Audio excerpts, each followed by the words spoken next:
So, let me take you inside what just happened today on Sportcenter because the conversation turned really interesting. And honestly, if you're a Lakers fan, this is the kind of story you need to be paying attention to. What came out is one of those reports that doesn't just fade away. It changes the entire outlook for Los Angeles heading into the season. And trust me, the rest of the NBA is not going to like it one bit. Here's the deal. Earlier today, a report broke that Quentin Grimes and the Philadelphia 76ers are still miles apart in contract negotiations, and this is happening with Media Day literally right around the corner. That was Shams Charania dropping the news. The second it hit the air, you could just feel the speculation fire up, especially with the Lakers' name starting to circle around the situation. Because here's the truth. Grimes has been on LA's radar for a while now, kind of quietly, almost under the surface,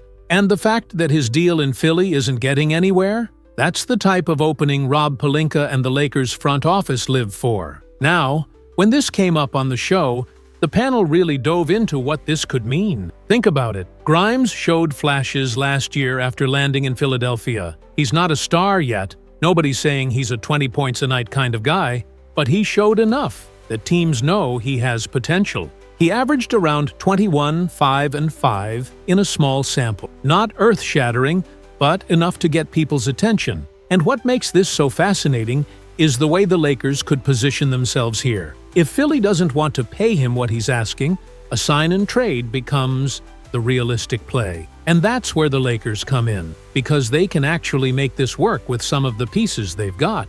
But let me add something. What really got people buzzing on SportsCenter today wasn't just Grimes being available. It was the way the conversation tied him to Austin Reeves. Because buried in the details of this whole thing is the fact that Reeves' contract situation is coming back around. He's got a player option, and if he declines it, like everyone expects him to, the Lakers are going to have to figure out what they're willing to pay. If they decide to play hardball, suddenly the idea of moving him in a trade at the deadline becomes a real talking point. Nobody on the panel was saying, yes, they're going to swap Reeves for Grimes. That felt too extreme, but just the fact that it's out there, just the fact that it's part of the chatter, tells you how fluid this situation is. And then, of course, someone brought up this trade idea that's already floating around online. Lakers fans have seen it. Gabe Vincent, Maxi Kleber, and 2 future pick swaps in 2028 and 2030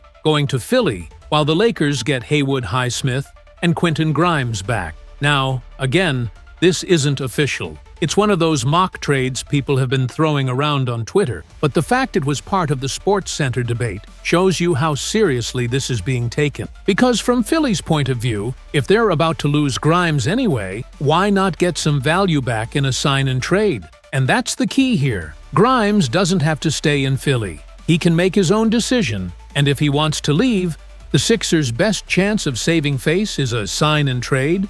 That's where the Lakers swoop in. And from LA's perspective, you're looking at a guy who fits into your system, who can defend, who can hit shots, who has upside, and who doesn't cost you that $35 or $40 million range that star players are commanding right now. You can get him for something closer to that $50 million over 3 years kind of deal, which suddenly looks like a bargain in today's NBA. I'll be real with you. I don't think Grimes is replacing Austin Reeves. That's not what this is about. But adding him as a complementary piece, that's where things get scary. Because then you've got LeBron, AD, Reeves, D'Lo, and now you drop in a guy like Grimes, who brings another dimension to your rotation. That's the type of move that makes people around the league say, here we go again. The Lakers just reloaded. And that's exactly why the NBA would hate to see this go down. So let me keep walking you through what came up on SportsCenter, because this is where the debate really took off. Everyone acknowledged that Austin Reeves is clearly the better player right now. No argument there. He's proven himself on the biggest stages. But then the conversation shifted to the fit. What Quentin Grimes could bring alongside him, not instead of him. And that's when it got interesting. One of the points raised was that Grimes is still young, still developing, and has that rising star aura to him. There was even a Reddit post floating around that became part of the discussion, basically asking, if it cost the Lakers a piece like Rui Hachimura and maybe a couple of swaps, would you commit to Grimes at something like 4 years, $81 million? And that question really split the table, because on one hand, paying that kind of money for a player who's still unproven feels risky. On the other hand, this league is about upside and fit, and Grimes has shown flashes of both. The analysts pointed out that what this Lakers team desperately needs is a defender who can hold his own between Austin and Luka. That's the hole they've been trying to plug. And while Grimes isn't the perfect solution, his presence changes the rotation in a way that makes sense. He slides guys into roles where they're more comfortable. He gives you solid on-ball defense. He's smart off the ball, and he's young enough that even if you lock him up on a decent contract, he'll retain value going forward. That matters in a league where trades never stop. Now, the pushback was clear too. If you lose both Rui and another versatile forward like DFS in one summer without getting a player of similar size or higher ceiling in return, that's tough. It shifts the balance of your roster. But still, the argument was made. If the Sixers demand Rui in a package, you don't automatically hang up the phone. You at least consider it, because Grimes has qualities that would help stabilize the rotation. They even broke down his numbers. When he was in Dallas, he wasn't doing much, just around 10 points per game. Before that, with the Knicks, he was part of that young core alongside Emmanuel Quickley. Then the trades happened. Quickley went to Toronto, Grimes bounced around, and in Philly he suddenly got the chance to be a first option because of injuries to stars like Joel Embiid, Tyrese Maxey, and Paul George being out. That's when he put up those 20-plus point performances. But here's the thing. In LA, he's not the number one option. He's not even the number 2 or 3. He's the 4th guy at best. That's a completely different role. And it raises the question, do you pay big money to someone whose production might shrink once the touches disappear?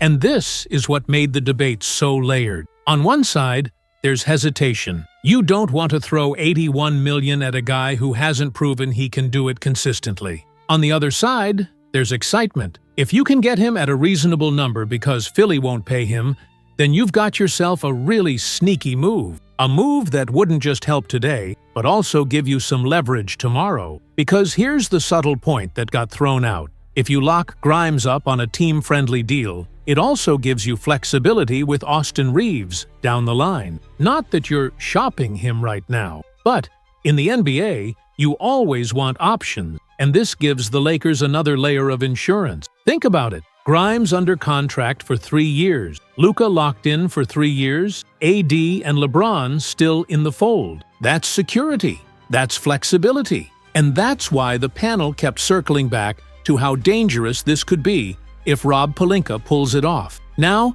they also stressed the reality of the numbers. Is Grimes signing a 3-year, $52 million deal? Maybe, maybe not. That's one of the sticking points. But the fact that we're even here, the fact that the Sixers and Grimes are this far apart, is what makes this such a live conversation. And the part that stings for the rest of the NBA?